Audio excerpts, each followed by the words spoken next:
Welcome to the Doomscroll News Report here on Radio Taiwan International, where I, Hannah Belinsky, and my co-host, Amanda Stevens, two writers, political by necessity, cover some of the biggest international news stories dominating our news feeds from the last week.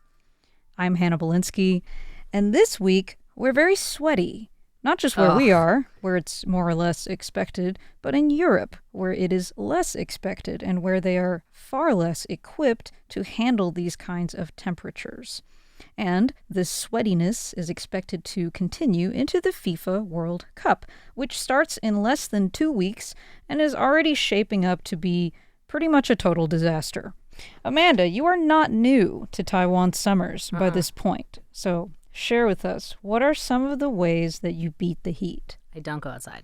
Yeah, okay. That's a good one. Yeah, I don't go out until the sun goes down. Yeah, really though, because when it's this hot, it's like dangerous to your health. It is. And it's like, it's just not worth going outside. No. But also, like, in my house sometimes I have a couple of like spray bottles that I use specifically for misting myself and sitting in front of the fan.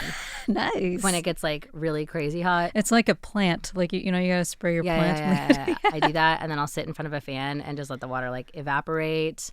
Obviously drink a lot of water. Sometimes when that's not satisfying, I go for like mint tea, something that has like a little bit of like mentholated kind of stuff to make you feel better. All right.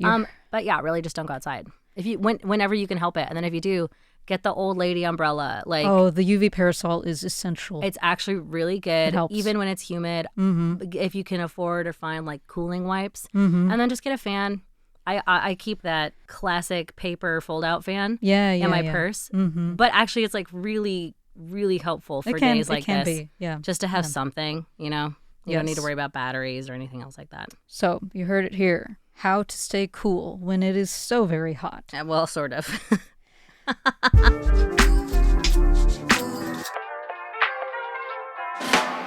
It's been so hot this past week in Taipei that when you step outside, it legitimately feels like you're in an oven. It's a system shock, like a full system shock. And I'm a fairly heat-tolerant person, I think. But this hot was really well beyond any hot that I have felt in Taiwan in May. In May, before we even hit summer, like, proper. On the bright side, we can always retreat to the oasis that is the nearest 7-Eleven or other convenience store, where you can count on the AC to be cranked up. I would say most indoor establishments in Taiwan are pretty reliable for this. You know, if we're prepared for anything, we're prepared for it to get hot. But this is not so for some of our friends in Europe. The UK recorded its hottest day in May ever at 34.8 degrees Celsius. That's about 94 degrees Fahrenheit, breaking the previous record by several degrees. Insane, because usually it's like by a point of a degree or like 0.1 hotter. Then the next day at Kew Gardens, it broke again at 35.1 degrees Celsius or 95 degrees Fahrenheit. The heat wave led to similarly high temperatures recorded inside London Underground trains. Can you imagine? For reference, the average high temperature for London in late May is around 20 degrees Celsius. That's like 68 degrees Fahrenheit. Very comfortable. Very comfortable. Yeah. So the UK is basically the opposite of Taiwan. Most homes are well equipped for cold temperatures, but not for hot temperatures. They hold heat. So while we suffer in the winter here, if we get a particularly long or severe cold snap, they suffer in the summer when they're hit with a heat wave. Only 5% of homes there have air conditioning. Western Europe suffered too, facing temperatures 10 to 15 degrees Celsius or 18 to 27 degrees Fahrenheit higher than normal. Now, the scientific explanation is something called a heat dome, driven by a subtropical ridge pushing north from Africa, has parked itself over Western and Central Europe, and that traps an air mass that intensifies heat at the surface. You can actually see the heat dome on satellites. It's literally like a pressure cooker, sort of. Like it's like a rice cooker kind of. Where like because of the air temperature, it's just stuck there. Yeah, it's got a lid on it. And it's pressed down, so it can't go anywhere. Obviously, this is dangerous because extreme temperatures kill people. Over 62,000 people died from heat in Europe during 2024 alone, and scientists warn this year could be even hotter. Actually, heat kills more people than almost any other weather event, and yet it generates a lot less urgency than, say, floods or storms. I find it interesting that hurricanes and typhoons get names, and research shows this increases public preparedness, but heat waves don't get names like that. Do you think it would help if heat waves were named and categorized like storms are? It might help, but I think the bigger problem is sort of like how we compartmentalize these issues. Yeah. Because the thing about storms and typhoons or hurricanes as examples of things that get names is that it's like a one and done deal. Yeah, it's an event. It's an event. Right. And in part, that is from the name. But I think that also means that like we're naming things that we know are going to happen and will have an end to them. Sure. Right? Yeah. Heat is it's much more somewhat diffuse. Predictable, but also not really. And you don't really know when it will end. Right. It's not as trackable as a storm that pops up. Yeah. Even though like those things can happen randomly, like tornadoes in the Midwest. But I think at this point, anything that would increase public preparedness would be good, because you can do things, including even if you're just giving people information. Yeah, you can still prep. You can still make it better for yourself and others. Sure. You know, like tell people don't do extreme exercise outside. There you go. Just don't do it. Yeah. Now, I guess the easiest finger to point is obviously at global warming, but the Taiwan-esque temperatures in London are also partly their own fault, considering all the glass, steel, asphalt, and lost green space in the city. To that last point, it's actually incredibly important to have trees in cities. I remember back in April, actually, an article I wrote about how Taiwan is looking to launch a nationwide tree planting plan because trees do so much to mitigate the urban heat island effect, in addition to purifying the air. Like most cities, London has confined green spaces just to big parks, and that's away from where most people live. So how beholden do you think London's city planners are for making local decisions that have compounded the risk? Because we can blame global warming all day, but, you know, someone made the choice to design the city this way. Yes, but also, like, when we were reading about this, I think there was a really interesting or like a really telling quote, which was in the CNN article, that said London and the UK at large was built for a climate that no longer exists. True. And so, yes, I think if people continue making these building decisions right now, then it is a big problem. But I don't think that city planners, like, we'll say 50 years ago, I'll go that far back. I feel like 20 years ago, you should have maybe started looking at this. But even if you read it on paper, it's a different thing to experience how bad it is. Yeah. Type, hey, yes, it's also a heat sink and a heat it island. It's in a crater. And so. even knowing that there is heat, there are decisions that are made that make it worse, that they're only now realizing made it worse. One of those, because I was also writing about this last year, is like all the tall buildings out at the coast 45 minutes away, because that blocks the air that would come in along the river. And that's technically part of the same township, but it's not the same building groups doing it, right? So I think it's a lot more It's hard to plan that far ahead, isn't it? Yeah. And also, I think it's like anything you do at this point, they're culpable for. Sure. Paradoxically, if everyone were to start installing AC in the UK, then that would also contribute to global warming. Yeah. You know, because of the emissions. So it's hard to say. There's not easy answers for really it. Between a rock and a hard place.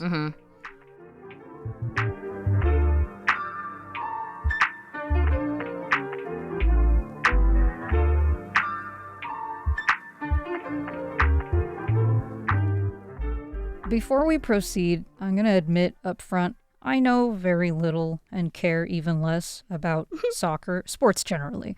But regardless of what I think, the FIFA World Cup is kicking off on June 11th, and rather predictably, it's become an arena not just for playing ball, but for geopolitics, corporate greed, and an extension of the climate issues we were just talking about. In fact, there are so many issues that there's a Wikipedia page for them all. Honestly, Hannah, that news sort of made my day because I have been following this because I do like soccer. Yeah. And I like got lost on a Wikipedia rabbit hole on that page. It's a long page. Insane. That was insane. There's so many things that are already going wrong. Oh my God, yes. And of course, one of the first concerns is how hot it's going to be. Yes. Queen's University Belfast a couple years ago warned that wet bulb temperatures, or basically how hot it feels, in some U.S. host cities are higher than Qatar in winter.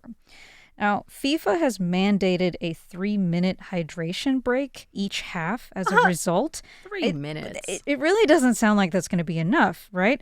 And a lot of players have already signed a letter calling on FIFA to enforce better protocols to protect them from overheating during the tournament, as well as to reduce the overall climate impact of the game, which is going to call for a lot of traveling, moving players around to different host cities. It's 48 teams playing 104 matches across cities that are expected to be dangerously hot in June.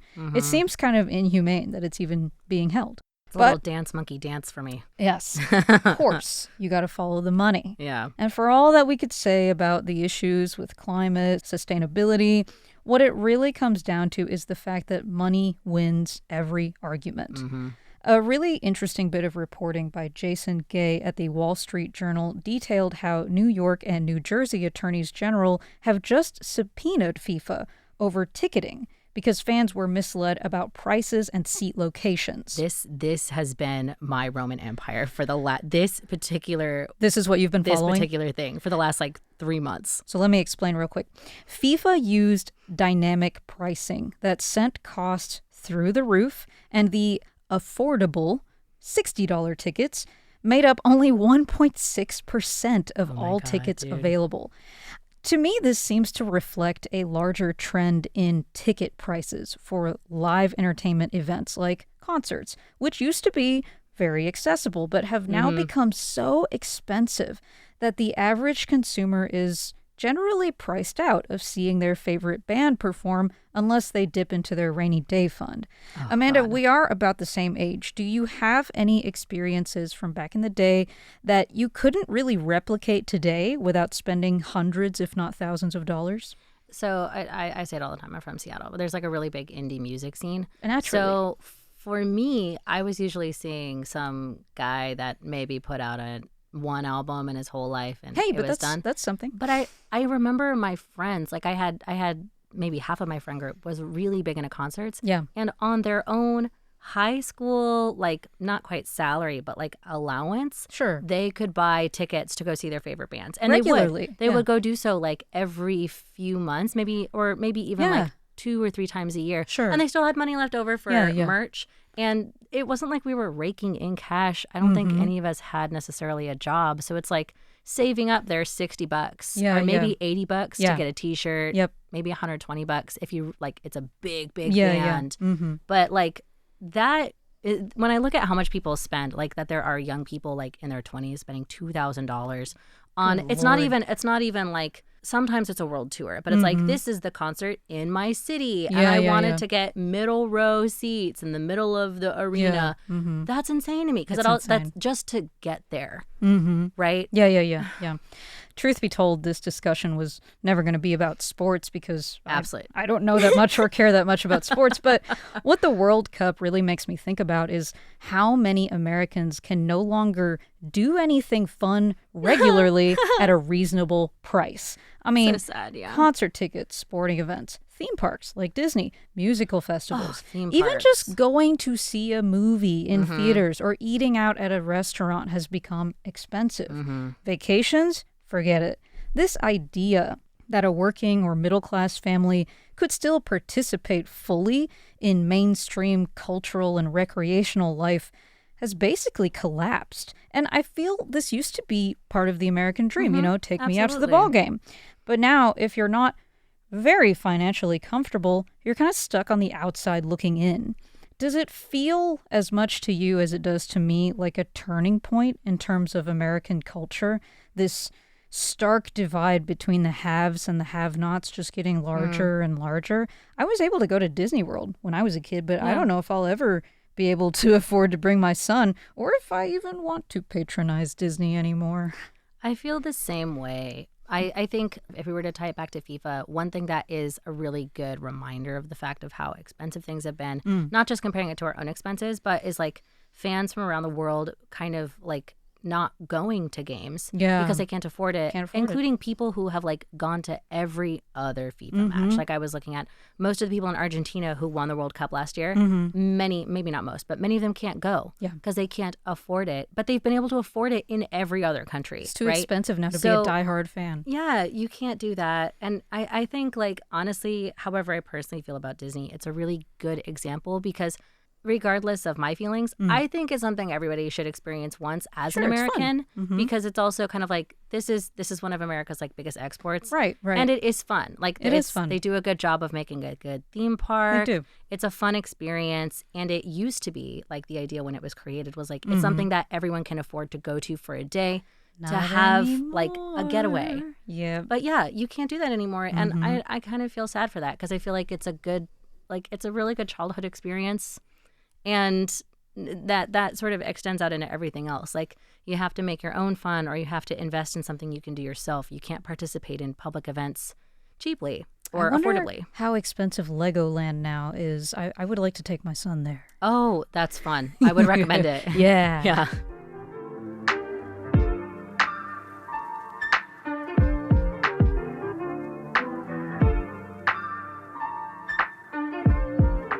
While we're on the subject of sports and the super rich, to close out today, I want to chat just for a bit about the bizarre spectacle that was the Enhanced Games. So, the Enhanced Games is exactly what it says on the tin. It's a sports competition that explicitly permits and encourages the use of performance-enhancing drugs. Yeah, juicing, roiding, gear, whatever you call it. The idea is athletes own their bodies, and banning doping is a kind of paternalism. It's typical libertarian nonsense. I should be allowed to do what I want. Exactly. Anyway, it's backed by our favorite guy, Peter Thiel, and these other tech entrepreneurs, psychopaths, who are interested in the concept of biohacking. That's the idea that you can optimize your body as if it is a machine if you just inject the right combination of drugs or peptides or whatever. Sorry, if you hear a scraping sound, that's me rolling my eyes into into the back of my skull. It speaks to this Silicon Valley obsession with transcending human limitations on longevity, cognitive enhancement, physical ability. They want to become superhuman. What's funny, though, is the results did not go as expected. No. The people who juiced didn't even win. They didn't win. Because, just because you do steroids doesn't mean you're good at the sport. Exactly. Are you doing steroids to keep up with people who are good at the sport? Yeah, who actually put the requisite number of hours in to actually have the discipline to make it happen. And let me say this. I do think the one shred of credit is this has been a pipe dream of a lot of people for a long time. Oh yeah. Just this sort of wonky idea or the sort of almost whimsical idea of well, if the Olympics looked like this and they're not allowed to use drugs, what would it be like if they were? If they did? And then kind of imagining these superhero-esque crazy things, stunts. Well, people would be able to fly off the wall when they jumped. But all it really did was create these guys who look like they have literally damaged their DNA. Oh my God, that one guy. Well, because the thing is I'm sure that there are maybe there is a sweet spot for just the right amount these transhumanists want me to believe. But on the other hand, another reason why steroids aren't allowed is because it's an unfair advantage, but it's also not good for your body. That's the thing. And your body you is don't know not what it's a going to do machine. to you. Everything is more interconnected than the thing that gets me about transhumanism. Everything is more interconnected than you think that it is. If you pull on a lever here, something there is going to move everything. Too. It's not a machine. It is an organic living biome. The thing is, it sounds like psycho rich guy stuff, but when you think about it, it's also kind of a logical endpoint to a much broader normalization of body modification that's been going on for years, from testosterone replacement therapy to Ozempic. And it also seems to align quite neatly with the American public's growing distrust of what is truthfully a more often than not predatory and profit-based medical system. It's so American, right? The toxic individualism, the idea that you know best and that you should be in charge of your own body and science means nothing. It's all just woke nonsense peddled by the government, like vaccines. Snake oil. But at the same time, it's true, I would say everywhere, that going to the doctor about something you would like to fix often yields not as much as you'd like, not the results you would prefer. And in the U.S., if they don't outright try to rip you off, they just don't care about you. So that's a legitimate grievance. My question is, how did we end up here at a point culturally where steroids seems like fun and games, a normal thing to dabble in, and no longer strictly the domain of just kind of weird, obsessive bodybuilder type guys? What are the consequences going to look like down the line? We're already struggling with the birth rate, right? Although we don't know if that really matters. But with the hormone replacement therapy, these guys roiding, they probably won't be viable, right? Not my fault. Not my circus, not my monkeys. True. That's on you. True. If you want to sterilize yourself, it's your body, baby. And that's why I'm pro-choice. But anyway, to answer your question, I think I would wrap it up by saying, I saw a really interesting think piece that pointed out to me. It's another girl who does a lot of, a woman who does a lot of these in-depth kind of history, tying it back together, socialism pieces. Yeah. We pointed out, this isn't the first time that this has happened even in American history, because when there's an authoritarian crackdown, people tend to start to distrust all institutions and professionals from those institutions, because you know that they're corrupt, but you might not know where.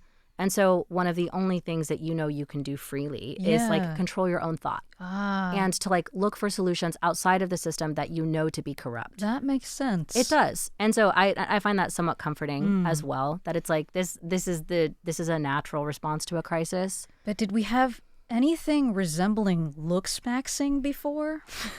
I mean, people have done crazy stuff before, I suppose right? they People have have always done, we've always looked back and been how could people wear, how could people bind their feet, Hannah? Torpedo How bras. could people wear a torpedo bra? How could you ever wear a corset that would squish you into a little tiny quarter?